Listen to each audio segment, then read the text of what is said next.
Jai Hind दोस्तों, welcome back to the Smart IAS Foundation. You are watching Assam Prahari with me Raj Gaurav, and on today December 28 I will discuss these topics from current affairs.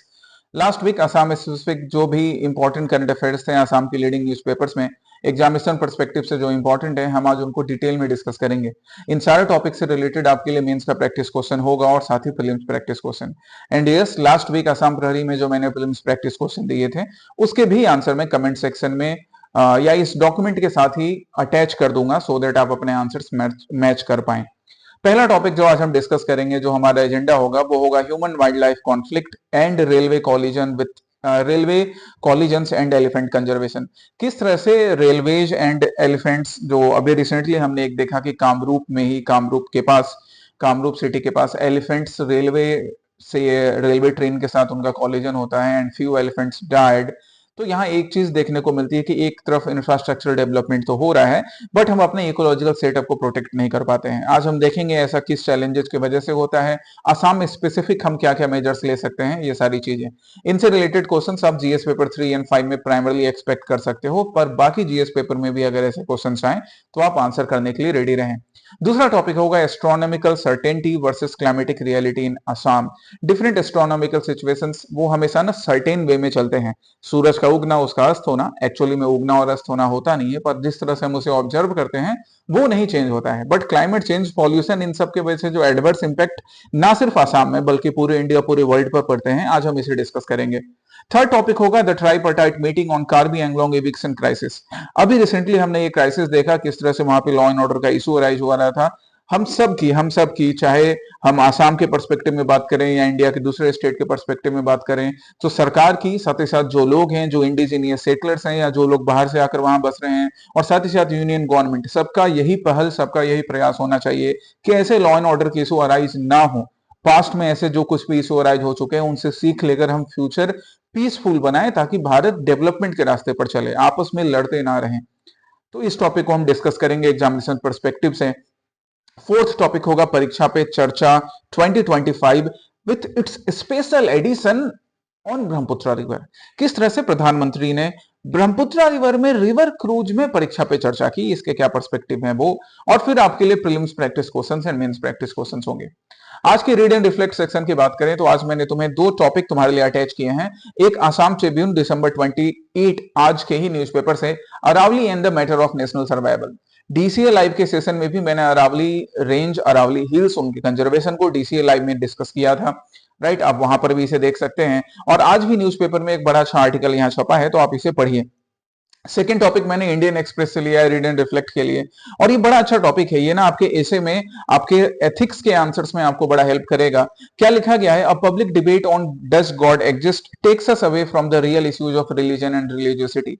इसको लिखने वाले हैं श्री योगेंद्र यादव। आप भले उनके political view से ताल्लुकात रखते हो चाहे नहीं हो, लेकिन उनके इंटेलेक्चुअलिज्म को आपको रिस्पेक्ट करना चाहिए। और देखो, ये ना हमें हर चीज में अप्लाई करना चाहिए। पॉलिटिकल व्यू होना नहीं होना वो अपनी जगह बात सही होती है, लेकिन अपॉलिटिकल होकर हमें चीजों को देखना चाहिए। आजकल जिस तरह से भगवान किसी भी फॉर्म में, चाहे वो गॉड भगवान हो, अल्लाह हो, वाहे गुरु हो, जीसस हो, उनके एग्जिस्टेंस को लेकर जो पब्लिक डिबेट चलती है, इससे कहीं ज्यादा हमारे लिए अलग इश्यूज इंपॉर्टेंट है। रिलीजन हमारे, हम सब के लिए जरूरी है, हमारी लाइफ का एक इंपॉर्टेंट पार्ट है, बट रिलीजन एंड रिलीजियसिटी से उठ कर भी या उसके रियल मैटर को डिस्कस करना आज भारत का डिमांड है। बड़े अच्छे से इस आर्टिकल में उन्होंने इसको प्रेजेंट किया है, या आपके एसे में, आपके एथिक्स के आंसर्स में आपको हेल्प करेगा। ठीक है, अब हम चलते हैं आज के मेन टॉपिक्स पर। तो पहला टॉपिक है human wild life conflict, railway collision, elephant conservation. ये न्यूज क्यों रहा, ये चीज हम आज क्यों डिस्कस कर रहे हैं, just wait, let me adjust the mic.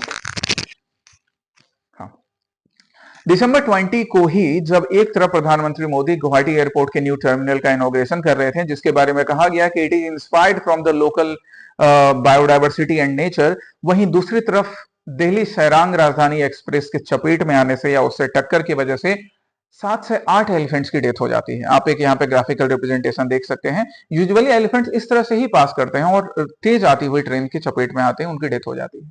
तो ये ना एक सवाल खड़ा करता है, जब हम एक तरफ बोलते हैं कि हमने नया एयरपोर्ट टर्मिनल स्टार्ट किया है जो कि बायोडाइवर्सिटी के रिस्पेक्ट या नेचर के कंजर्वेशन को दिखाता है, तो क्या ये सिर्फ सिंबॉलिक है? एक्चुअली में, सच में क्या हम वाइल्ड लाइफ या बायोडाइवर्सिटी कंजर्वेशन करते हैं या नहीं? है ना। और अपॉलिटिकल होकर होकर हमें इसे समझना है, इसमें कहीं पर भी अपने पॉलिटिकल विल को, अपने पॉलिटिकल मोटिव को नहीं लाना है। और ये सारी चीजें ना सिर्फ कहने की बातें नहीं है कि अपोजिशन के व्यू से हम इसको डिस्कस कर रहे हैं। आप देख सकते हो स्टैटिस्टिकल रिपोर्ट भी इस तरफ इशारा कर रहा है कि भारत में 2009 से 24 के बीच 186 एलिफेंट्स की डेथ रेलवे ट्रैक्स पर हुई है, and this is really concerning. और इस 186 में सबसे ज्यादा जो डेथ्स हो रहे हैं, अराउंड 35 to 40%, वो north east frontier railway zone में हो रहे हैं। 65 डेथ यहां पर हो चुकी है 2014 से 22 के बीच में। सो ये सारे फिगर एक तरफ इशारा करें कि इंफ्रास्ट्रक्चरल ग्रोथ भले सिंबॉलिक वे में नेचर बायोडायवर्सिटी को लेकर दिखाया जाता हो, पर एक्चुअली में कुछ और हो रहा है। चलिए हम सबसे पहले बात कर रहे थे एलिफेंट्स के डाटा के ऊपर कि क्या हमारा एलिफेंट सिंक्रोनस डाटा बताता है। तो इंडिया में जो पहला national DNA based elephant census हुआ, उसके अकॉर्डिंग एलिफेंट का पॉपुलेशन कितना ट्रैक किया गया, 22,446, right, estimated population, and it shows an apparent decline of about 18% compared to the 2017। 2017 के कंपैरिजन में ना डिक्लाइन भी दिख रहा है। 2025 में नंबर 22,000 थे, जो कि रेंज था इनका 18,000 से लेकर 26,000 के बीच में, और 2017 में ये 27,000 रहा था। इट मीन 17 से 25 आने के बीच में एलिफेंट्स के नंबर भारत में कम हुए हैं। इस चीज को याद रखना, यहां से खुद एक प्रीलिम्स का प्रैक्टिस क्वेश्चन बन सकता है और आप मेंस में इस फिगर को कोट कर सकते हो, राइट। एंड थर्ड पॉइंट क्या, Karnataka has the largest elephant population followed by Assam and Kerala. कि अगर हम भारत में बात करें तो भारत में असम एंड केरला कर्नाटक के बाद बाकी लार्जेस्ट पॉपुलेशन स्टेट में आते हैं। Highest number of population of elephants आपको कर्नाटका में मिलते हैं। एलिफेंट्स के कंजर्वेशन स्टेटस की बात करें, स्पेशली एशियन एलिफेंट्स की, तो ये आईयूसीएन के रेड लिस्ट के इंडेंजर्ड कैटेगरी में आते हैं globally. Wild life protection act जो हमारा 1972 का है, या जो अमेंडेड एक्ट भी है 2021-22 का, उसमें शेड्यूल 1 में कवर होते हैं, एंड साइट्स भी इनको अपेंडिक्स 1 में कवर करता है। Means highest level of protection इनको मिला हुआ है। बाय द वे दो वेराइटीज आपको मेनली दिखेंगे, एशियन एंड अफ्रीकन एलिफेंट्स की। वो डिटेल्स भी हमने यहाँ पर मेंशन कर रखे हैं, आप एक बार इनको देखिए और समझिए। कहीं दिक्कत हो तो आप कमेंट सेक्शन में पूछ सकते हो। अब हम बात आते हैं कि एलिफेंट मोर्टेलिटी क्यों इंक्रीज होते जाती है, क्या रीजंस हैं एलिफेंट्स के इतने सारे नंबर्स, इतने डेथ का, जो कि मेनली रेलवे ट्रैक्स की वजह से होते हैं। तो एक पहला रीजन हो जाता है लीनियर इंफ्रास्ट्रक्चर। आप यहाँ पे देखो, जो हम रेलवे ट्रैक बिछाते हैं ना, वो फॉरेस्ट के बीच से या फिर जहां पर एलिफेंट्स नेचुरली पाए जाने वाले होते हैं उन रीजन से होकर गुजरते हैं। ये पहले से एलिफेंट्स के लिए उनका होम रेंज का पार्ट होता था, जहां पे वो फ्रीली मूव कर सके। अब वहां पे हमने रेलवे ट्रैक बिछा दी या हमने वहां पे हाईवे बना दिया, तो इसमें गलती उन एलिफेंट्स की नहीं है। आप उन्हें अपने क्लासरूम में लाकर नहीं बोल सकते कि विकसित भारत बन रहा है तो वहां पे हाईवे बनेगा और वहां पे रेलवे ट्रैक बनेगा। They use to walk it, naturally वो वहां से वॉक करते हैं, माइग्रेट करते हैं, और फिर रेलवे लाइन के चपेट में या हाईवे पे ट्रक से या बस के टक्कर से उनकी डेथ होती है। दूसरा, स्टीप एम्बैंकमेंट्स का बनना। रेलवे ट्रैक जो यूजुअली होते हैं ना, वो रेज्ड एम्बैंकमेंट्स पे या रेज्ड प्लेटफॉर्म पे बनते हैं। ऐसे ऊंचाई पे बनाया जाता है कि फ्लड के ड्यूरेशन में रेलवे ट्रैक पर पानी नहीं आए। अब एलिफेंट्स जब यहां से पास कर रहे हैं ना, तो इवन रेलवे के जो हमारे ड्राइवर हैं वो बिल्कुल हॉर्न बजाकर पास करते हैं, बट एक्चुअली में एलिफेंट्स जब ऊपर जा रहे हैं तो उनकी स्पीड कम हो जाती है। क्यों? क्योंकि ऐसे स्टीप क्लाइंबिंग उनके लिए रहता है। जब तक वो ट्रैक तक पहुंचते हैं, रेलवे आकर उनको हिट कर चुका होता है या दोनों के बीच कॉलिजन हो जाता है। नेक्स्ट है vegetation on tracks. Railway tracks के आसपास कचरा इकट्ठा होना, लोग खाते हैं और उस कचरे को रेलवे ट्रैक्स पर डाल देते हैं, इसमें हम भारतीय तो सबसे आगे। और दूसरी बात, रेलवे ट्रैक्स के आसपास खेती करना, ये भी अब इसमें कुछ हद तक मजबूरी भी होती है, कुछ हद तक इंक्रोचमेंट भी होता है। इसके वजह से बेचारे एलिफेंट्स अट्रैक्ट हो जाते हैं रेलवे ट्रैक्स की तरफ, and then again the collision, and then the ecological trap. Ecological trap क्या, मानसून सीजन के ड्यूरेशन में, जैसे स्पेशली काजीरंगा वाले रीजन में ये देखा जाता है कि जब काजीरंगा में ब्रह्मपुत्रा रिवर की वजह से फ्लड आता है या ब्रह्मपुत्रा के ट्रिब्यूटरीज की वजह से फ्लड आता है, तो एलिफेंट्स और बाकी स्पीसीज हाईवे पर आ जाते हैं, and there we see frequent accidents. तो ये चार मेन फैक्टर्स हो गए जो आप अपने मेंस के आंसर्स में इस तरह से एक्सप्लेन कर सकते हो। Is it clear? चलिए आगे देखते हैं फिर हम। Now what are the technologies through which we can prevent such kind of train elephant collision. सबसे पहले हम बात करेंगे इंट्रूजन डिटेक्शन सिस्टम का। इंट्रूजन डिटेक्शन सिस्टम यहां पर क्या किया जाता है, एक बड़ी प्रॉमिसिंग टेक्नोलॉजी है जिसको कि करेंटली डिप्लॉय किया जा रहा है नॉर्थ ईस्ट फ्रंटियर रेलवे में। क्योंकि हमने यहां देखा कि भारत में सबसे ज्यादा एलिफेंट ट्रेन कॉलिजन यहां पर होने के काफी हमें स्टैटिस्टिकल रिपोर्ट से हमें इशारा मिला है। दैट्स वाई इस इंट्रूजन डिटेक्शन सिस्टम को इधर डिप्लॉय किया जा रहा है। कैसे ये इंट्रूजन डिटेक्शन सिस्टम वर्क करेगा? तो जैसे यहाँ पे it detects the vibration of elephant foot steps and uses AI to classify the signal. It then instantly alerts the station master and loco pilot कि एलिफेंट जब आ रहे होते हैं ट्रैक की तरफ, तो इंट्रूजन डिटेक्शन सिस्टम क्या करेगा ना, इनके फुट स्टेप को डिटेक्ट करेगा, क्योंकि जब ये आते हैं काफी इनका वेट रहता है, तो जमीन पर वाइब्रेशन होगा और उस वाइब्रेशन से सिग्नल ट्रांसमिट किया जाएगा किनको, station master and loco pilot, मतलब हमारे ट्रेन के ड्राइवर्स को, ताकि वो अलर्ट हो जाएं। ट्रेन की गति या तो स्लो कर दी जाएगी या फिर रोक दिया जाएगा। हनी बी साउंड बजर्स, ये भी एक सिस्टम है जहां पर क्या किया जाएगा, एलिफेंट ट्रैक्स के किनारे हनी बीज, या तो उनको एक्चुअली में वहां पे हम बी हाइविंग, बी हाइव्स लगाएंगे, या फिर क्या करेंगे, बी हाइव्स या बी के साउंड से रिलेटेड हम वहां पर ना अलार्म्स लगा देंगे कि एक्चुअली में बी हाइव्स नहीं भी हो तो भी बी का साउंड होगा, हनी बीज का साउंड होगा, और एलिफेंट्स ने इससे डिस्ट्रैक्ट होते हैं। Then we can also use thermal infrared cameras and seismic sensors. इन सारे मेजर्स के थ्रू भी हम इंट्रूजन डिटेक्शन सिस्टम का हेल्प लेकर एलिफेंट ट्रेन कोलिजन को अवॉइड कर सकते हैं। These are some of the measures where we can use the help of AI, where you can use the help of seismic sensors as well. seismic sensors भी उस तरह से work करेगा, या एलिफेंट्स के फुट स्टेप से जो vibrations होते हैं अर्थ पे, उसको डिटेक्ट करेगा। ठीक है, चलिए गवर्नमेंट इस दिशा में क्या पहल कर रहा है, तो हम नेशनल इनिशिएटिव देखें तो काजीरंगा एलिवेटेड कॉरिडोर पे काम होगा, जिसको कि ऑनरेबल प्राइम मिनिस्टर 2026 में इनॉग्रेट करने वाले हैं, जनवरी में। इसका मतलब ये फिर से न्यूज में आने वाला है, that's why it is a very important topic, right. यहाँ पे सेफ वाइल्ड लाइफ मूवमेंट के लिए, ताकि सिर्फ एलिफेंट नहीं बाकी किसी भी वन्य जीव का हत्या ना हो, उस चीज को अवॉइड करने के लिए काजीरंगा कॉरिडोर में ना, ये देखिए यहाँ पर एलिवेटेड पाथवे बनाया जाएगा, ये हाईवेज बनाए जाएंगे। तो ऐसा ही हम रेलवे इंफ्रास्ट्रक्चर के लिए भी कर सकते हैं कि हमारे जो एनिमल्स है वो यहाँ से पास कर लेंगे, और जो ह्यूमंस हैं उनके भी डेवलपमेंट में या उनके भी कम्युनिकेशन में रुकावट नहीं हो, तो एलिवेटेड पाथवे से इस तरह से क्रॉस करेंगे। That is the purpose of Kaziranga elevated pathway. दूसरे और प्रोग्राम से, जैसे माइक प्रोग्राम है, ये एलिफेंट्स के इलीगल किलिंग को अवॉइड करने के लिए है। हालांकि ट्रेन कोलिजन से जो किलिंग होती है वो इलीगल किलिंग नहीं है, पर फिर भी इलीगल किलिंग के और कई मेजर्स हैं। एलिफेंट्स के जो टस्क वाला पार्ट बाहर निकला रहता है, जिसको हाथी का दांत बोलते हैं, या बाकी बॉडी पार्ट्स के लिए भी उनकी किलिंग होती है, तो माइक प्रोग्राम इसको रोकने का काम करता है। गज यात्रा एक बड़ी अच्छी इनिशिएटिव है, ये नेशन वाइड एक अवेयरनेस कैंपेन है जहां पर ह्यूमंस को इन्वॉल्व किया जाएगा, लोकल कम्युनिटीज को इन्वॉल्व किया जाएगा जो कि एलिफेंट कॉरिडोर्स में रहते हैं, और एलिफेंट्स कंजर्वेशन के लिए उन्हें अवेयर किया जाएगा। एंड हाथी मेरे साथी, एक initiative wild life trust of India and ministry of environment का, जहां पर अगेन एलिफेंट कंजर्वेशन से रिलेटेड आपको अवेयरनेस क्रिएट करने का काम किया जाएगा और मेजर्स अडॉप्ट किए जाएंगे। By the way, MIKE programme, Gaj Yatra and हाथी मेरे साथी, ये अलग अलग टाइम पर अलग अलग एग्जामिनेशंस में पूछे गए हैं, तो आप इससे रिलेटेड शॉर्ट नोट्स भी अपने लिए प्रिपेयर कर सकते हो। हम स्टेट स्पेसिफिक एग्जांपल देखें तो गज मित्र स्कीम को आसाम की सरकार ने बड़े अच्छे से लॉन्च किया और इंप्लीमेंट भी कर रहा है, जहां पर लोकल यूथ वॉलंटियर्स को भी इन्वॉल्व किया जाता है। ठीक है, 80 हॉटस्पॉट्स डिटेक्ट किए गए हैं और साथ ही एआई कैमरा के हेल्प से रियल टाइम वार्निंग देने का काम किया जाता है। अब देखिए यहाँ पर आपको दो चीज देखना है, एआई का यूज मतलब टेक्नोलॉजी का यूज हम कर रहे हैं, दूसरी तरफ लोकल यूज वॉलंटियर्स मतलब इंडिजिनियस कम्युनिटी लोग जो वहां पर बसे होते हैं उनका भी यूज करना है ना, तब जाके कंजर्वेशन एफर्ट सरकार की तरफ से, हमारे जो इंप्लीमेंटिंग एजेंसी है उनकी तरफ से वो तेज हो सकेगा, राइट। चलिए, ये रहा काजीरंगा एलिवेटेड कॉरिडोर, जिसके बारे में हम फिर जनवरी में भी बात करेंगे। अभी फिलहाल इससे रिलेटेड जो यहाँ पर फैक्ट्स हैं आपके लिए प्रेजेंट है, आप एक बार इनको पढ़ सकते हैं अपने अवेयरनेस के लिए। नाउ ये सारी चीज जो हमने डिस्कस की, इसके बेस पर ये वे फॉरवर्ड होता है that we should have the structural measures.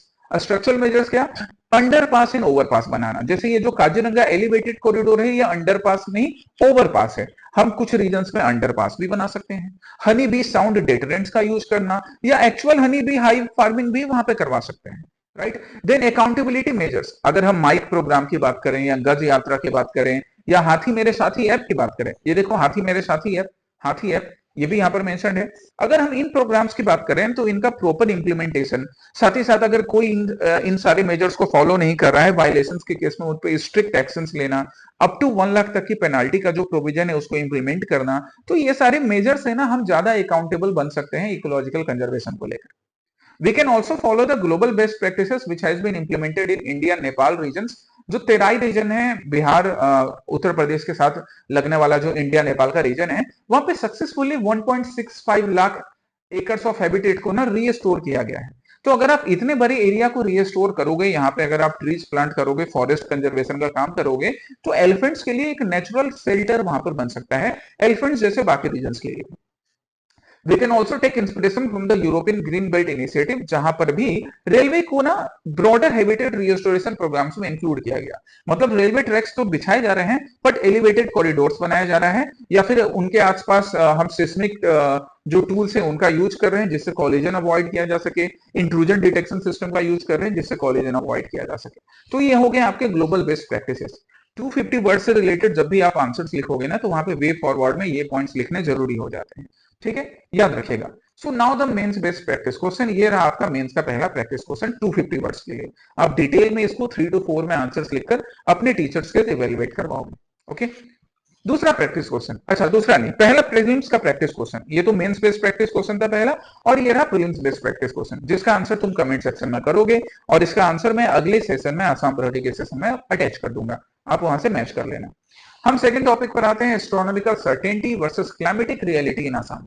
हम देखेंगे कि किस तरह से एस्ट्रोनॉमिकल कंडीशंस जो कि सर्टेन होते हैं, पर उसका जो इंपैक्ट हमें आजकल देखने को मिलता है, चाहे हम आसाम की बात करें या भारत की, तो वो कुछ अलग दिखता है। जैसे December solstice, can you tell me December solstice कब मनाया जाता है?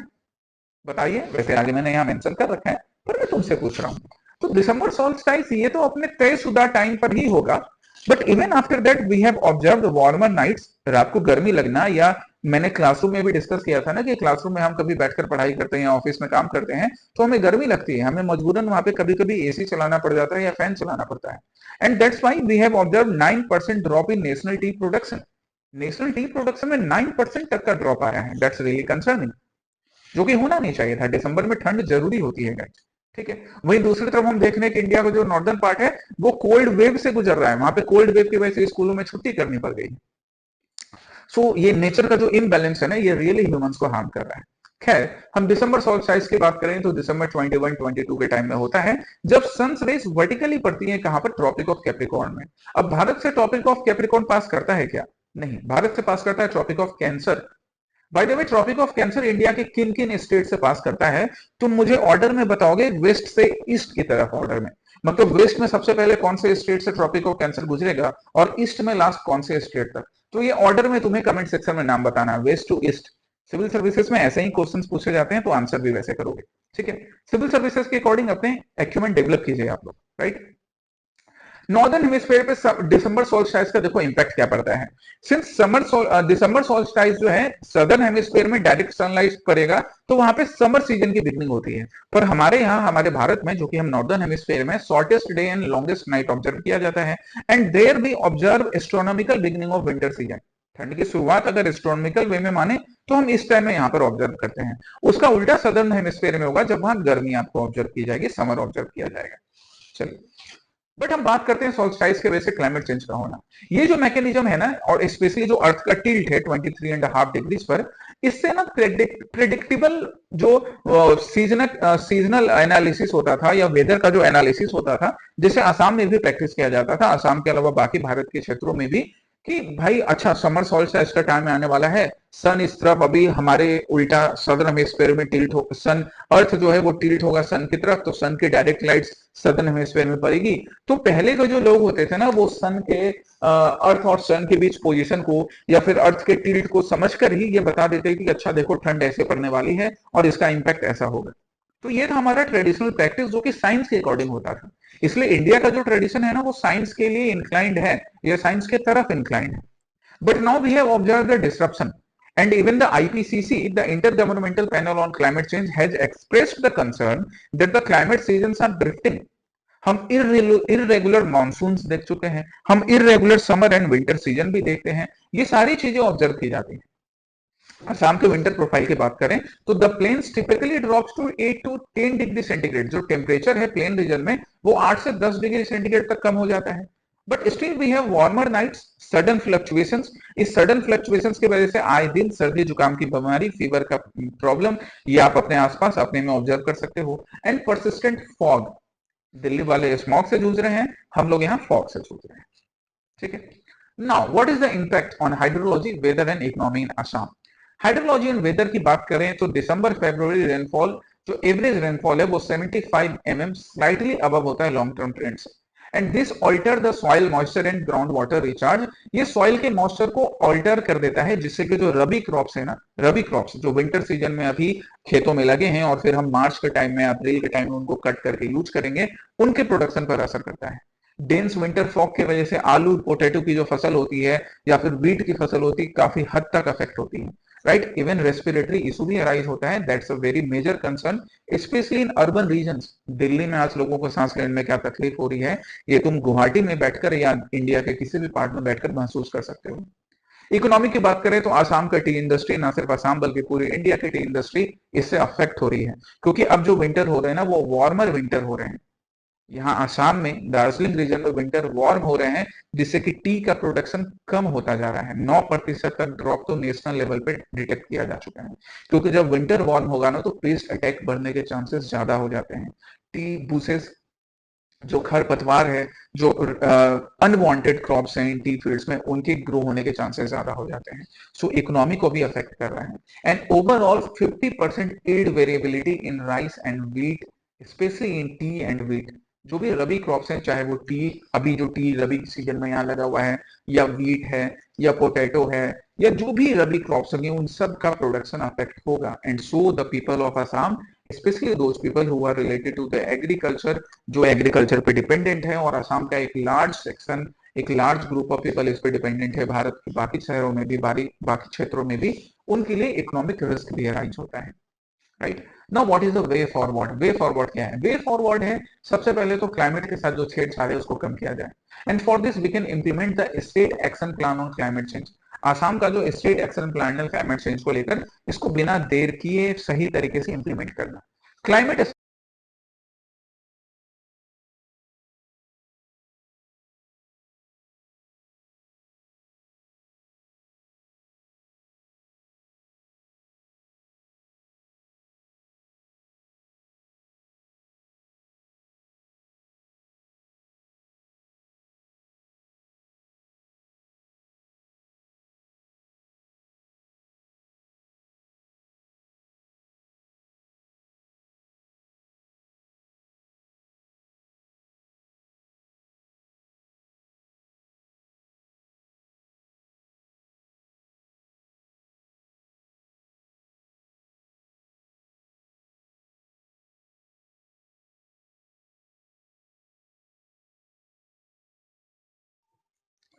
ओके गाइज, मैं एक बार फिर से इसे रिपीट कर देता हूँ वे फॉरवर्ड को, शायद माइक इशू की वजह से यहाँ साउंड थोड़े टाइम के लिए म्यूट हो गया हो।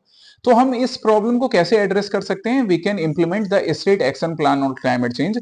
असम का जो स्टेट एक्शन प्लान है क्लाइमेट चेंज को लेकर 2021-30 को टारगेट करते हुए, इसे इमीडिएटली इंप्लीमेंट करवाना। साथ ही साथ क्लाइमेट स्मार्ट टी कल्टीवेशन। अब देखो क्लाइमेट स्मार्ट टी कल्टीवेशन क्या है, अभी हमने क्या देखा कि वार्मर विंटर की वजह से ट्री का जो कल्टीवेशन है, ट्री का जो प्रोडक्शन है, वो कम हो रहा है। तो हम ट्रीज प्लांट कर सकते हैं। अगर मान लो हमने ट्री प्लांट किया, तो ट्री के शेड से भी ना, जो थोड़ा बहुत टेम्परेचर में वेरिएशन आता है ना, वो मैनेज हो जाएगा, right. Then also we need to do R&D, research and development की जरूरत है कि हम क्लाइमेट रेजिलियंट टी वेराइटीज पर वर्क करें। साथ ही साथ technology and health related measures भी, टी और व्हीट के प्रोडक्शन के अलावा ह्यूमन हेल्थ को भी जो ये क्लाइमेट चेंज अफेक्ट करता है, ये भी हमारे लिए एक सोचने की जरूरत है। And also economic diversification. The economic, we need to encourage, the government need to encourage, the people should also understand that crop diversification, specially अगर हम मिलेट्स के कल्टीवेशन की बात करें, तो मिलेट्स ना क्लाइमेट रेजिलिएंट क्रॉप्स होते हैं। तो अगर भारत के अलग अलग शहरों में, अलग अलग शहर बोल रहे हैं, अलग अलग रीजन्स में, स्पेशली जैसे हम इंडिया के नॉर्थ ईस्टर्न पार्ट की बात करें, जहां पे मिलेट का प्रोडक्शन काफी कम होता है, अगर यहाँ पे मिलेट के प्रोडक्शन को बढ़ावा दिया जाए, उसके लिए जो कुछ भी सपोर्टिव मेजर्स हैं, अगर सरकार या फिर हमारे रिसर्च एजेंसीज वो सपोर्ट करें, तो हम ना क्लाइमेट रेजिलिएंट इकोनॉमिक एग्रीकल्चर यहां पर भी अडॉप्ट कर सकते हैं। Now the mains based practice question, ये second mains based practice question आपके लिए, ये 150 वर्ड में है, तो आपको आंसर ये 2 पेज में करना है ना। और ये वर्ड लिमिट्स ना फॉलो किया कीजिए, आप ये चीज को ध्यान रखो आंसर लिखने के टाइम में। दूसरा प्रीलिम्स बेस्ड प्रैक्टिस क्वेश्चन ये रहा। अब हम थर्ड टॉपिक पर चलते हैं। थर्ड टॉपिक है हमारा tripartite meeting on Karbi Anglong eviction crisis. Karbi Anglong regions में जो इविक्शन का क्राइसिस अराइज हुआ या जो इंडिजीनियस कम्युनिटी और बाकी लोगों के बीच में जो इश्यू अराइज हुआ था जिससे लॉ एंड ऑर्डर का प्रॉब्लम हमने देखा, इसे किस तरह से सॉल्व किया जाता है, इसको लेकर government of Assam, the union government and indigenous community को रिप्रेजेंट करने वाले जो हम सारे लोग थे, इन सब की एक मीटिंग हुई। और इस मीटिंग में ये डिसाइड किया गया कि किस तरह से शांतिपूर्वक वहां रहकर ना सिर्फ क्षेत्र बल्कि पूरा स्टेट, पूरे भारत के डेवलपमेंट में लोग अपना काम कर सकते हैं। साथ ही साथ इंडिजीनियस कम्युनिटी के लोगों के राइट्स भी अफेक्ट नहीं हो, इस चीज को भी ध्यान में रखा जाएगा। ठीक है, अब हम चलते हैं कि कोर इशू क्या था। तो कोर इशू था हमारा village and professional grazing reserves in regions में इलीगल सेटलिंग का। इलीगल सेटलिंग ना एक बड़ा इशू है गाइस, ना सिर्फ कार्बी रीजन के लिए बल्कि पूरे के पूरे भारत के लिए। अलग अलग रीजन्स में इलीगल, चाहे वो किसी भी रीजन से आए हुए लोग हों, उनका इलीगल सेटलमेंट वहां पर इंडिजीनियस कम्युनिटी के लिए, ह्यूमंस के लिए भी। और साथ ही साथ हम देखते हैं कि हमारे जो प्रोटेक्टेड रीजन्स होते हैं एनिमल्स वाले, चाहे काजीरंगा मानस की बात करें, वहां पर भी ह्यूमन का सेटलमेंट देखने को मिला है। तो इवन एनिमल्स के लिए भी, फ्लोरा एंड फौना के लिए भी काफी ज्यादा प्रॉब्लमेटिक होता है। यहाँ पे हम दो रीजन्स की बात कर रहे हैं, विलेज ग्रेजिंग रिजर्व्स की, जो कि वैसे लैंड होते हैं which are set aside specifically for the cattle grazing needs of local village communities, कि जो हमारे लोकल विलेज कम्युनिटीज हैं उनके कैटल्स के लिए, उनके जानवरों के ग्रेजिंग के लिए इस लैंड को रिजर्व रखा जाता है। ये वीजीआर हो गया।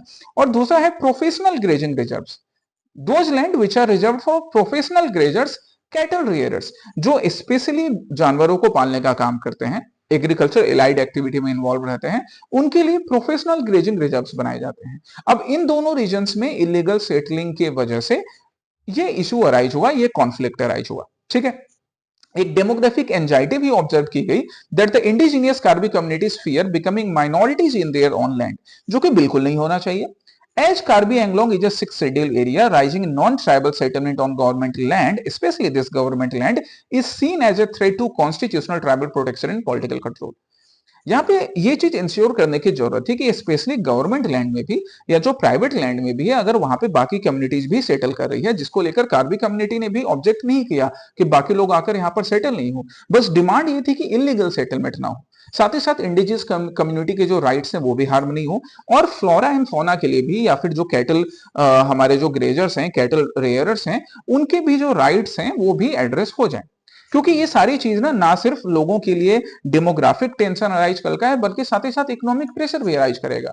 जो ग्रेजिंग लैंड है, अगर उनको कट करके वहां पे ट्रीज या ग्रासेस कट करके वहां पे सेटलमेंट कर दिया जाएगा, तो इकोनॉमिक टेंशन अराइज होगा, इकोनॉमिक प्रेशर बनेगा, as well as legal contradiction भी। यहां पर हम किस लीगल कॉन्ट्राडिक्शन की बात कर रहे हैं? We are talking about chapter 10 of Assam land and revenue regulation 1886, which says that land in tribal belts cannot be transferred to non protected classes, कि अगर जो भी ट्राइबल लैंड्स में चैप्टर 10 के according, Assam lands and revenue regulation 1886 के according, जो भी land है ट्राइबल बेल्ट्स में, उनको नॉन प्रोटेक्टेड कम्युनिटीज को ट्रांसफर नहीं किया जा सकता है। And that become one of the major issue कि अगर ये प्रोविजंस है तो इनका प्रॉपर इंप्लीमेंटेशन क्यों नहीं हो रहा है। ठीक है, अब हम आते हैं इसको एड्रेस करने के लिए हमारे पास लीगल फ्रेमवर्क क्या है। हमारे पास लीगल फ्रेमवर्क हमारे भारत के संविधान में भी मेंशन है।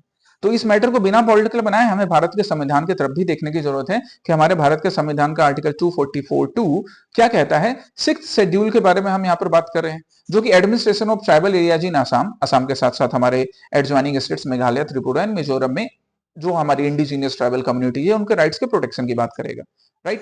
And governor's role, it also become important, governor का रोल भी काफी इंपॉर्टेंट हो जाता है। और जब हम गवर्नर के रोल की बात कर रहे हैं ना, तो स्टेट की जो सरकार है, स्टेट की सरकार और साथ ही साथ लेजिस्लेचर के जो भी मेंबर्स हैं, इवन अपोजिशन पार्टीज, उनका भी रोल इंपॉर्टेंट है कि अगर कोई ऐसा इशू अराइज हो रहा है तो उस इशू के बड़ा बनने से पहले ही वो उसको अपने स्टेट लेजिस्लेटिव असेंबली के प्लेटफॉर्म पे डिस्कस करे और गवर्नर तक पहुंचाए। गवर्नर्स के साथ भी, गवर्नर के अंदर भी जो लोग काम कर रहे हैं, जो एडमिनिस्ट्रेशन में जो भी हैं, जो एग्जीक्यूटिव फंक्शंस को प्ले कर रहे हैं, उनकी भी रिस्पॉन्सिबिलिटी है कि वो प्री एक्टिव मेजर्स अप्लाई करें ताकि ऐसे इशू अराइज ही ना हो। क्योंकि दो कम्युनिटी के बीच टेंशन ना कभी भी हमारे लिए, हमारे पूरे भारत की यूनिटी इंटीग्रिटी के लिए सही नहीं है। And that's why the proactive role of either governor, the legislative council, the legislative assembly, right, as well as all the people दो जो आर इन्वॉल्व्ड इन इट, उन सबका प्रोएक्टिव रोल बड़ा इंपॉर्टेंट हो जाता है। हम दूसरी तरफ बात करेंगे कार्बी एंगलोंग ऑटोनोमस काउंसिल की, जो कि कॉन्स्टिट्यूशनल बॉडी है with legislative, executive and financial powers. इसके फॉर्मेशन की बात करें तो it was originally constituted as Mikir Hills District Council in 1952 and then later renamed to Karbi Anglong District Council in 1976।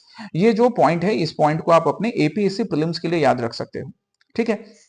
और अभी अपकमिंग एपीएससी सीसीई के इंटरव्यू भी स्टार्ट होंगे मेंस रिजल्ट के बाद, वहां पर भी ना आपसे रिलेटेड ये प्रोविजंस पूछ सकते हैं इंटरव्यू में। तो ऑब्वियसली इसके सॉल्यूशंस के लिए जो वे फॉरवर्ड हम यहाँ डिस्कस कर रहे हैं या जो लीगल फ्रेमवर्क डिस्कस कर रहे हैं, आप इंटरव्यू में ये पॉइंट्स भी रख सकते हैं अपने, राइट। अब हम इन काउंसिल्स के कंपोजिशन की बात करें तो यहाँ पे टोटल 30 मेंबर्स होते हैं, विच आर 26 मेंबर्स इलेक्टेड होते हैं एडल्ट फ्रेंचाइज के अकॉर्डिंग, और 4 मेंबर्स को गवर्नर जो है वो रिप्रेजेंट करते हैं from the unrepresented communities. They have the power related to land and revenue, the forest region and judicial. कैसे judicial power?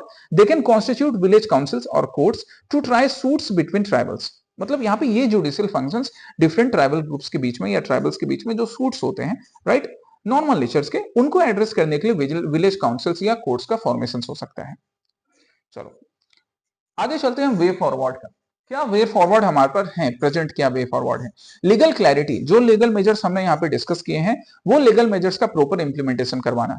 If there is any role of Guwahati high court, अब यहाँ पर हम गुवाहाटी हाई कोर्ट की बात करें, इंडिया के किसी रीजन में भी अगर ट्राइबल राइट्स को प्रोटेक्ट करने के लिए अगर स्टेट हाई कोर्ट की नीड है तो उनका भी अगर इंटरफेरेंस ना करें, उनके अगर इन्वॉल्वमेंट की जरूरत है या उनके उनसे रिलेटेड कोई मेजर्स हैं, कोई डायरेक्टिव्स हैं जो पहले पास्ट में इशू हो रखे हैं, तो उनका प्रॉपर इंप्लीमेंटेशन करवाना। साइंटिफिक लैंड मैनेजमेंट, अभी हमने क्या डिस्कस किया? हमने डिस्कस किया कि village grazing reserves and professional grazing reserves में इलीगल सेटलमेंट की वजह से ये इशू राइज हो रहा है। तो हम ड्रोन्स का यूज कर सकते हैं, हम सैटेलाइट मैपिंग्स का यूज कर सकते हैं, हम लैंड रिकॉर्ड्स को डिजिटाइज कर सकते हैं ताकि इलीगल पट्टा नहीं हो, इलीगल लाइसेंसेस नहीं दिए जाए, और वीजीआर एंड पीजीआर जैसे रिजर्व लैंड्स जो हैं वो जिस पर्पस के लिए बनाए गए थे उसी पर्पस के लिए यूज हो। Also strengthening the 6th schedule protections. 6th schedule में जो इंडिजिनियस कम्युनिटी को जो राइट्स दिए गए हैं उन राइट्स का प्रॉपर एड्रेसल होना, उन राइट्स का इंश्योर करना। And ecological and physical safeguards, ये ना सिर्फ दो कम्युनिटीज के बीच के कॉन्फ्रंटेशन को एड्रेस करेगा बल्कि इकोलॉजिकल कंजर्वेशन को भी प्रमोट करेगा। देन उसके बाद डायलॉग एंड ट्रस्ट बिल्डिंग भी जरूरी है। जो हो गया कम्युनिटीज के बीच में, जो कुछ भी झड़प हुई, अनफॉर्चुनेटली कुछ लोगों की जान गई, उसको वापस नहीं लाया जा सकता है। But what we can do for future, dialogues and trust building, दो कम्युनिटीज के बीच में या डिफरेंट कम्युनिटीज के बीच में ट्रस्ट बिल्ड करना और फ्यूचर में ऐसे कोई भी इंसिडेंसेस नहीं हो, इस दिशा में प्रयास करना, यही हम कर सकते हैं। ना सिर्फ सरकार बल्कि सरकार के अलावा बाकी लोगों का भी यही प्रयास होना चाहिए, ठीक है। चलिए अब प्रीलिम्स बेस्ड प्रैक्टिस क्वेश्चन इस टॉपिक पर आपके लिए ये रहा, जिसका आंसर आप कमेंट सेक्शन में करोगे।